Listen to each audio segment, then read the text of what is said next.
স্বামীর কথা শোনাটা যতটা জরুরি, স্ত্রীর কথা শোনাটা কি ততটা জরুরি নয়?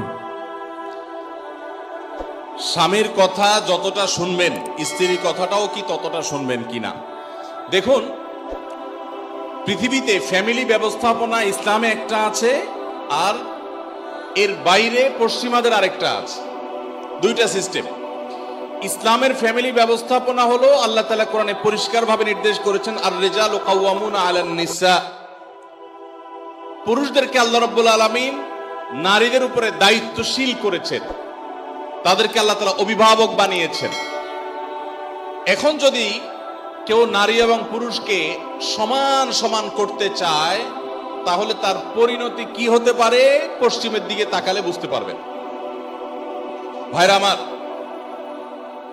একটা ছোট্ট মুদি দোকানও যদি আপনি চালাইতে হয়, একজন মালিক আরেকজন শ্রমিক বা কর্মচারী থাকা লাগে কি লাগে না? দুইজনই মালিক, সমান সমান শেয়ার, দুজনই দোকানটা পরিচালনা করে, দোকানটা ঠিক মতো চলবে? কারণ সকাল বিকাল গন্ডগোল বাঁধবে, ঠিক না বেঠিক?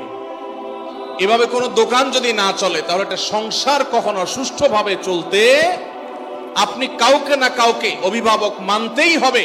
হ্যাঁ, এর মানে এই না যে অভিভাবক যা খুশি তা করতে পারে, জুলুম করতে পারে, অন্য নির্দেশ দিলেও সে অধিকার আছে, সেটা ইসলাম বলে না, কখনো বলে না।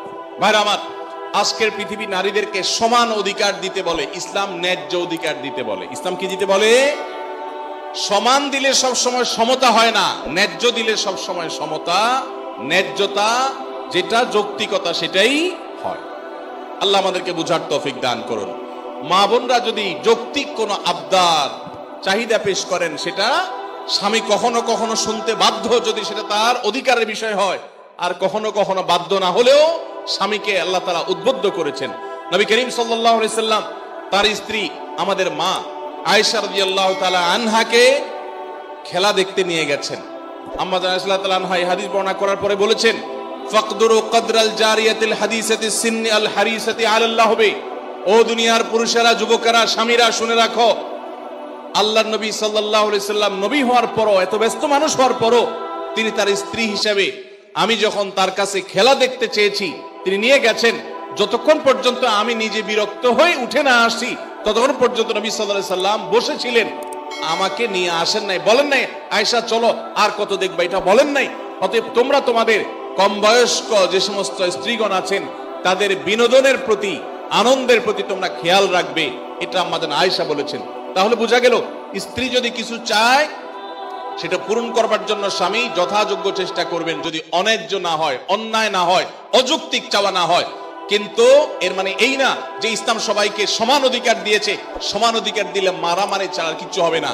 পশ্চিমে যান, কোনো সংসার বলতে কিচ্ছু নাই। গত সপ্তাহের কথা, নিউজিল্যান্ডের একটা শহরে, অকল্যান্ডে, আমাদের এক প্রবাসী বাংলাদেশি ভাই বুয়েটিয়ান, ওনার বাসায় উনি নিয়ে গেলেন ফজরের নামাজ পড়ে, মসজিদ থেকে পাশে ওনার বাসা।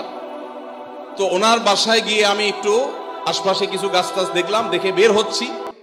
উনি আমাকে দুটা জিনিস দেখালেন। এক হলো বললেন যে, ভাই আপনি যে সবজি চাষ করেন ঢাকায়, ওই ভিডিও দেখার পর আমার ওয়াইফের চাপে আমি এই যে লাউ গাছ লাগাইছি, সেই লাউ গায়ে অনেক লাউ ধরছে।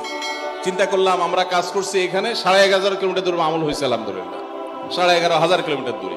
তো তার একজন প্রতিবেশী বৃদ্ধ, বয়স 65 থেকে 70 হবে, এই ভদ্রলোকের সাথে আমার পরিচয় করায় বললেন যে আমার নেইবর, আমার প্রতিবেশী। তো আমি বললাম যে তার বাসা যে শুনশান নীরব, ব্যাপার কি? তো বলে যে তার বাসায় কেউ নাই, তার কোনো ফ্যামিলির সদস্য নাই, 20 বছর সে এই বাসাতে আছে, কোনো সদস্য নাই, বয়স 65 থেকে 70। গায়ে দেখি যে ময়লা আবর্জনা লেগে আছে, ভোরবেলা কোত্থেকে কাজ করে আসছে, পরিশ্রম করে খায় দায়। আমি অবাক হয়ে গেলাম। আমাদের দেশে একজন বৃদ্ধ মানুষ 20 বছর ধরে একা একা তিনি উপার্জন করে চলতে হয়, তার দেখভাল করার কেউ নাই। এটা কি কল্পনা করা যায়? আপনি যদি ট্রাভেল করেন সারা দুনিয়াতে দেখবেন বৃদ্ধ বৃদ্ধ মহিলা 60, 65, 70, 80 বছর একা একা ট্রাভেল করছে, কেউ তাদের সাথে নাই। ইসলাম যে পরিবার ব্যবস্থাপনা রেখেছে, এটার উপরে পোদ্দারি করতে গিয়ে গোটা পৃথিবীর বেশিরভাগ দেশগুলো নিঃস্ব হয়ে গেছে। অতএব আমরা যারা আল্লাহর বিধানের সাথে পাল্লা দিতে যাব, তাদের গোল্লায় যাওয়া ছাড়া কোনো উপায় থাকবে না। মেয়েদেরকে ইসলাম সমান অধিকার দিতে বলে না, কোন কোন ক্ষেত্রে ছেলেদের চাইতে বেশিও দিতে বলে, আবার কোন কোন ক্ষেত্রে কমও দিতে বলে, যেখানে যতটুকু প্রয়োজন ততটুকু। অতএব শেয়ানে শেয়ানে সমানে সমানে যদি নড়তে চান, তো ওদের যে অবস্থা হয়েছে, সংসার ভেঙে গেছে, পরিবার ব্যবস্থা ভেঙে গেছে, সে অবস্থা আমাদের হবে।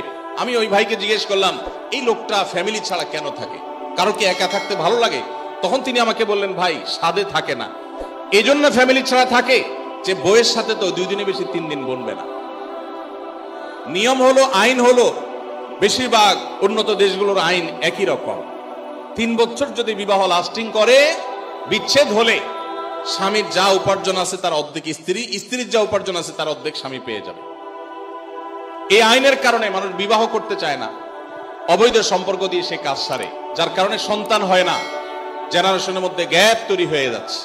আল্লাহ তাআলা আমাদেরকে ইসলামের মতো সুমহান জীবন বিধান দিয়েছেন, এর চেয়ে যৌক্তিক, এর চেয়ে সুন্দর, এর চেয়ে সুখ, এর চেয়ে দাম্পত্য শান্তি আর কোন সমাজে কল্পনা করা যায় না।